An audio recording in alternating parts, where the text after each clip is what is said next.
అండి, welcome back to new updates 9. AP రాష్ట్ర వ్యాప్తంగా ఎవరైతే కొత్త రేషన్ కార్డులు కలిగి ఉన్నారో వారందరికీ కూడా భారీ శుభవార్తలు అయితే వచ్చేసాయండి. రాష్ట్ర వ్యాప్తంగా ఎవరైతే కొత్త స్మార్ట్ రేషన్ కార్డులు కలిగి ఉన్నారో వారందరికీ కూడా 2 పథకాలను దీపావళి కానుకగా అమలు చేసేందుకు ప్రభుత్వం అయితే నిర్ణయం తీసుకుందండి.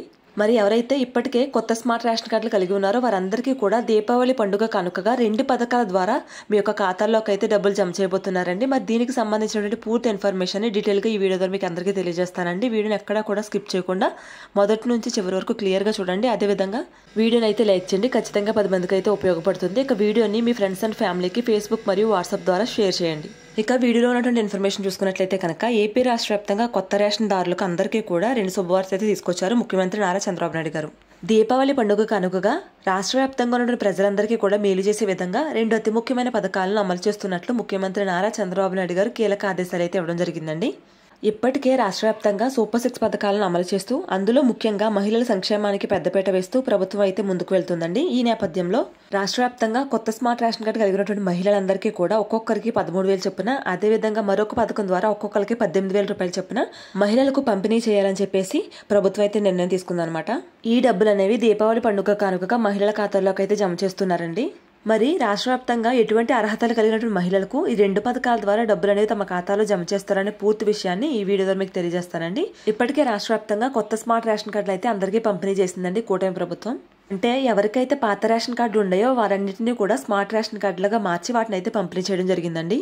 అలాగే ఎవరైతే కొత్త రేషన్ కార్డుల కోసం దరఖాస్తు చేసుకున్నారో వారికి కూడా ఎటువంటి ఇబ్బంది లేకుండా కొత్త స్మార్ట్ రేషన్ కార్డులు అయితే పంపిణీ చేయడం జరిగిందండి. అంటే ఎవరికైతే కొత్తగా మ్యారేజ్ అయ్యి కొత్త రేషన్ కార్డుల కోసం ఎదురు చూస్తూ ఉన్నారో వారికని, అదేవిధంగా ఎవరైతే స్ప్లిట్ ఆప్షన్ కోసం కానీ డిలీట్ ఆప్షన్ కోసం ఎదురు చూసేవారు గత ప్రభుత్వ హయాంలో అయితే ఆ యొక్క రేషన్ కార్డుల యొక్క వెబ్సైట్ అనేది ఎప్పుడు ఓపెన్ చేస్తారని చెప్పేసి చాలా నెలలు వెయిట్ చేయడం, అప్పటికి ఈ యొక్క వెబ్సైట్ అనేది ఓపెన్ కాక అర్హత ఉండి కూడా ప్రవేశపెట్టినటువంటి సంక్షేమ పథకాలన్నీ కూడా కొన్ని లక్షల మంది అయితే కోల్పోవడం జరిగిందండి.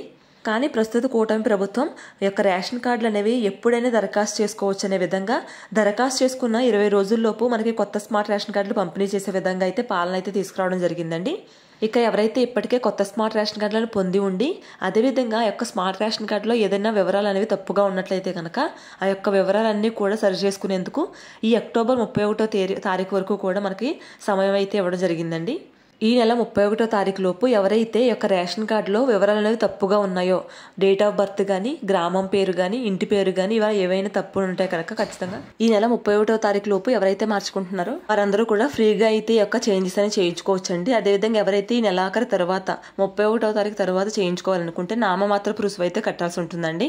ఇక ఎన్నికల మేనిఫెస్టోలో భాగంగా కూటమి ప్రభుత్వం సూపర్ 6 పథకాలను అయితే రూపొందించడం జరిగిందండి.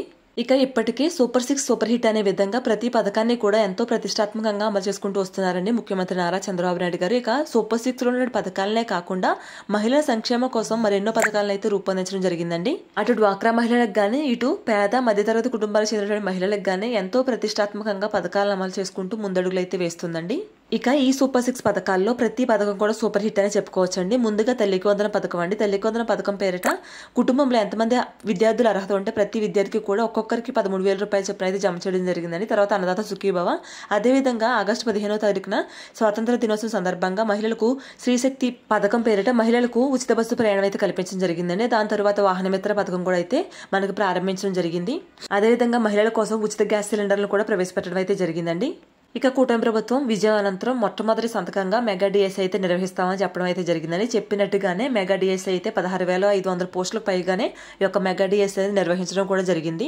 ఇప్పటి వరకు ఏ ప్రభుత్వం అయినా సరే పథకాలను అమలు చేయడం వరకు చేసిందండి. మన కూటమి ప్రభుత్వం అయితే పథకాలను అమలు పరచడం, అదేవిధంగా ఎవరైతే ఆ పథకం ద్వారా లబ్ధి పొందలేదో వారందరికీ కూడా రెండో అవకాశంగా మళ్ళీ అదే పథకాన్ని రూపొందించడం ఈ విధంగా అయితే చేయడం జరిగిందని. ఉదాహరణకు చూసుకుంటే తల్లికి వందన పథకం అయితే ఎవరికైతే తల్లికి వందన పథకం ద్వారా డబ్బులు అనేది జమ కాలేదో వారందరికీ రెండో విడతగా ఒక్కొక్కరికి 13,000 రూపాయలు అయితే దరఖాస్తు చేసుకున్న వాళ్ళందరికీ కూడా అయితే దాని యొక్క ఖాతాలో జమ చేయడం జరిగిందండి. అదేవిధంగా అన్నదాత సుఖీభవ పథకం చూసుకున్నట్లయితే ఎవరికైతే డబ్బులు అనేవి లబ్ధి పొందలేదో వారందరికీ కూడా ఎవరైతే గ్రీవెన్స్ పెట్టుకున్నారో వారందరికీ కూడా డబ్బులు అనేవి మరలా వారి యొక్క ఖాతాలో జమ చేయడం అయితే జరిగిందండి.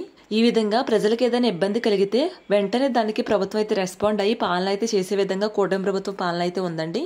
ఈ యొక్క దీపావళి పండుగ కానుకగా తల్లికి వందనం పథకాన్ని మరొకసారి పునఃప్రారంభించాలని చెప్పేసి అధికారులకు ఆదేశాలు అయితే ఇవ్వడం జరిగిందండి. ఎవరికైతే సాధారణంగా ఈ యొక్క తల్లికి వందనం పథకం అనేది స్కూల్ అనేవి ప్రారంభించడానికి ముందే జూన్ 13వ తారీఖున ఈ యొక్క పథకం అనేది ప్రారంభించడం జరిగిందండి. 1వ తరగతి మరియు ఇంటర్ ఫస్ట్ ఇయర్ విద్యార్థులకు మినహాయింపించి మిగిలిన వారందరికీ కూడా జూన్ 13వ తారీఖున ఒక్కొక్కరి ఖాతాల్లోకి 13,000 రూపాయలు అయితే జమ చేయడం జరిగిందండి.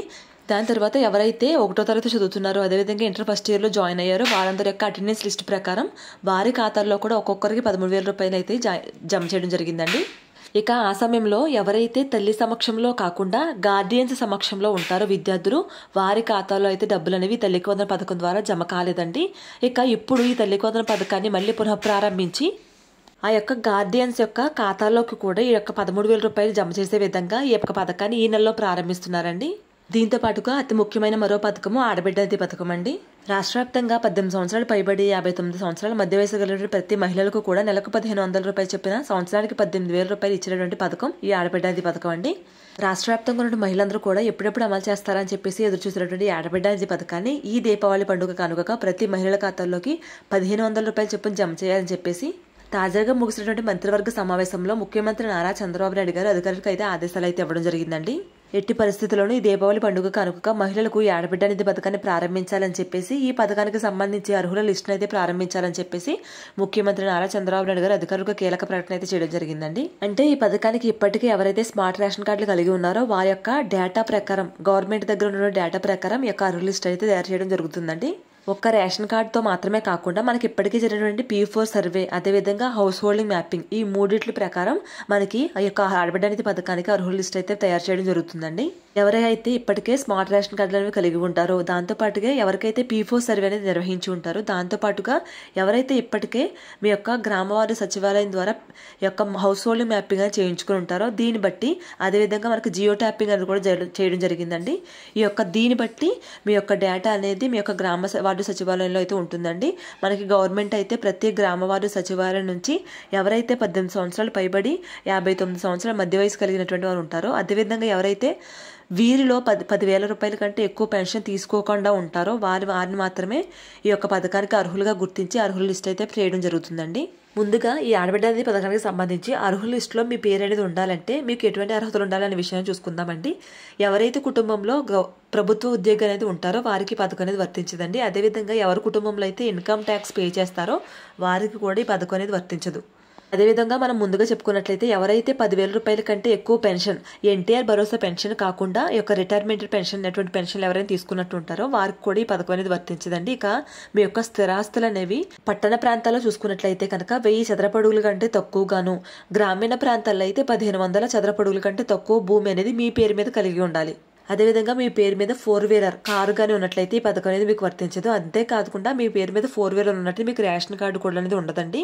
ఇక ఎవరికైతే ఆటో కానీ ట్యాక్సీ కానీ ఉంటాయో వాటికైతే మినహాయింపు అయితే ఇవ్వడం జరిగిందండి. అంతేకాకుండా మీకైతే కనుక గత 12 నెలలుగా చూసుకున్నట్లయితే మీ యొక్క కరెంటు బిల్ అనేది 300 యూనిట్ల కంటే ఎక్కువగా అయితే రాకూడదండి. ఈ యొక్క 12 నెలల్లో 300 యూనిట్ల కంటే ఎక్కువగా వచ్చినట్లయితే ఈ పథకానికి మీరు అర్హులు కాదండి.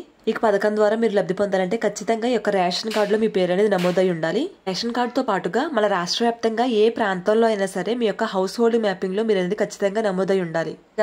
ఇప్పటికే ప్రవేశపెట్టినటువంటి ఏ సంక్షేమ పథకం ద్వారా అయినా సరే మీరు లబ్ధి పొందుంటే మరలా ఈ యొక్క పథకం ద్వారా మీకు డబ్బులు అనేవి ఖాతాలో జమ చేస్తారా అని చెప్పేసి చాలా మంది అయితే కామెంట్స్ చేస్తున్నారండి. ఉదాహరణకి సంక్షేమ పథకాల్లో మహిళలకు ప్రవేశపెట్టిన మొదటి పథకం తల్లికి వందనం అండి. ఈ తల్లికి వందనం పథకం ద్వారా మీ అకౌంట్లోకి 13,000 రూపాయలు జమ అయ్యినట్లయితే మళ్ళీ ఈ పథకం ద్వారా ఆడబిడ్డ పథకం ద్వారా డబ్బులు అనేది ఖచ్చితంగా వస్తాయండి. ఎందుకంటే తల్లికి వందనం పథకం అనేది కేవలం విద్యార్థుల యొక్క ఎడ్యుకేషన్కి సంబంధించింది మాత్రమే. ఆ డబ్బులు అనేవి మీ యొక్క ఖాతాల్లో మాత్రమే జమ చేయబడ్డావి. అవి మీకోసం ప్రవేశపెట్టిన పథకం ద్వారా వచ్చిన డబ్బులు అయితే కాదండి. కాబట్టి ఆ పథకం ద్వారా మీరు లబ్ధి పొందినప్పటికీ కూడా మరలా ఈ యొక్క ఆడబిడ్డ పథకం ద్వారా మీకు డబ్బులు అనేవి వస్తాయండి. ఇక ఈ ఆడబిడ్డ పథకానికి దరఖాస్తు చేసుకోవడానికి ముఖ్యమంత్రి నారా చంద్రబాబు నాయుడు ఒక ప్రత్యేక వెబ్సైట్ అయితే రూపొందించడం జరిగిందండి. ఈ యొక్క వెబ్సైట్ లోనే మనం ఎవరైతే అర్హులు ఉంటారో వారందరూ కూడా ఈ పథకానికి దరఖాస్తు చేసుకోవాల్సి ఉంటుంది. అయితే ఈ పథకానికి సంబంధించి తాజాగా కొన్ని కొత్త మార్గదర్శకాలు అయితే విడుదల చేయడం జరిగిందండి. ఈ ఆడబిడ్డ నిధి పథకానికి సరికొత్త విధానంలో అర్హులను అయితే గుర్తించడం జరుగుతుందండి. రాష్ట్ర వ్యాప్తంగా ముఖ్యమంత్రి నారా చంద్రబాబు నాయుడు గారు 1 పర్సన్ 1 ప్రాఫిట్ అనే ఒక కొత్త పద్ధతిని అయితే ప్రారంభించడం జరిగిందండి. అంటే రాష్ట్ర వ్యాప్తంగా ఎవరికైనా ఒక పథకం ద్వారా ఒక సంక్షేమ పథకం ద్వారా లబ్ధి పొందే విధంగా ఈ యొక్క కొత్త మార్గదర్శకాలను అయితే రూపొందించడం జరిగిందండి. ఇక ఆడబిడ్డది పథకం అమలు చేస్తున్నారు కాబట్టి ఆడబిడ్డది పథకం ద్వారా లబ్ధి పొందితే నిరుద్యోగ వృత్తి పథకం అమలు చేస్తే ఆ పథకం ద్వారా కూడా లబ్ధి పొందొచ్చా అని చాలా మంది అయితే అడుగుతున్నారండి. ఇక నిరుద్యోగ వృత్తి పథకం అనేది ఎప్పుడు అమలు చేస్తారు, దానికి కావాల్సిన అర్హతలు ఏంటనే దానిపైన ప్రభుత్వం ఎటువంటి క్లారిటీ ఇవ్వలేదండి. ఈ పథకం ద్వారా మీరు లబ్ధి పొందాలంటే మీరు ఆంధ్రప్రదేశ్ నివాసి అని చెప్పేసి ఖచ్చితంగా రేషన్ కార్డులో ప్రాపర్ అడ్రస్ అనేది ఉండాలండి. అదేవిధంగా మీ యొక్క బ్యాంక్ ఖాతాకి ఎన్పిసి లింక్ అనేది ఖచ్చితంగా చేసుకుని ఉండాలండి. అది కూడా గత 3 నెలల లోపు చేసుకున్నట్లు వారికి మాత్రమే ఈ యొక్క డబ్బులు అనేవి మీ ఖాతాలో జమ అవుతాయండి. ఎందుకంటే ఎన్పిసి లింక్ అనేది ఎవరైతే 3 నెలల లోపు చేసుకుంటారో వారికి మాత్రమే యాక్టివ్గా ఉన్నట్లు చూపిస్తుందండి. కాబట్టి ఒకసారి మీ యొక్క ఎన్పిసి లింక్ అనేది యాక్టివ్గా ఉందో చెక్ చేసుకోండి. యాక్టివ్గా లేదంటే కనుక మళ్ళీ ఒకసారి ఎన్పిసి లింక్ అనేది వేలిముద్ర వేసినట్లయితే మీకు ఎన్పిసి లింక్ అనేది పూర్తి చేస్తారండి. ఎవరికైతే ఎన్పిసి లింక్ అనేది అవ్వట్లేదు వారందరూ కూడా ఖచ్చితంగా ఒక పోస్ట్ ఆఫీస్ అకౌంట్ ఓపెన్ చేసుకున్నట్లయితే కనుక మీకు ఈ యొక్క ఆడబిడ్డ పథకం ద్వారా డబ్బులు అనేవి ఆ పోస్ట్ ఆఫీస్ అకౌంట్లో అయితే ఖచ్చితంగా పడతాయండి. అదేవిధంగా ఆధార్కు మొబైల్ నెంబర్ కూడా లింక్ చేయాలండి. ఎందుకంటే మీ యొక్క ఆధార్ నెంబర్ అనేది ఎంటర్ చేయగానే ఓటీపీ అనేది జనరేట్ అవుతుందండి. ఓటీపీ అనేది మొబైల్ నెంబర్కి వస్తుంది కాబట్టి ఖచ్చితంగా ఆధార్ కూడా మొబైల్ నెంబర్ అనేది లింక్ చేసుకుని ఉండాలి. ఇక ఖచ్చితంగా ఈ నెలలోనే ఈ పథకం అనేది అమలు చేసే విధంగా అధికారులు అందరూ కూడా ప్రణాళికలు అయితే రూపొందించడం జరుగుతుందండి. ఈ వారంలోనే ఈ యొక్క ఆడబిడ్డ పథకానికి సంబంధించిన వెబ్సైట్ కూడా మనకి లాంచ్ చేయబోతున్నారండి. ఇక ఎవరైనా సరే మీ ఫోన్లోనే ఈ యొక్క పథకానికి దరఖాస్తు చేసుకోవచ్చు, లేదంటే మీకు దగ్గరలో ఉన్నటువంటి గ్రామవారు సచివాలయంలో కూడా ఈ పథకానికి అయితే దరఖాస్తు చేసుకోవచ్చు అండి. ఈ విధంగా ప్రభుత్వం ప్రవేశపెడుతున్న ప్రతి పథకానికి సంబంధించిన ఇన్ఫర్మేషన్ మన ఛానల్ ద్వారా మీకు అందరికీ అందిస్తూ ఉంటాను. దానికోసం మన ఛానల్ తప్పకుండా సబ్స్క్రైబ్ చేసుకోండి, వీడియోని లైక్ చేసి మీ ఫ్రెండ్స్ అండ్ ఫ్యామిలీకి షేర్ చేయండి. Thanks for watching.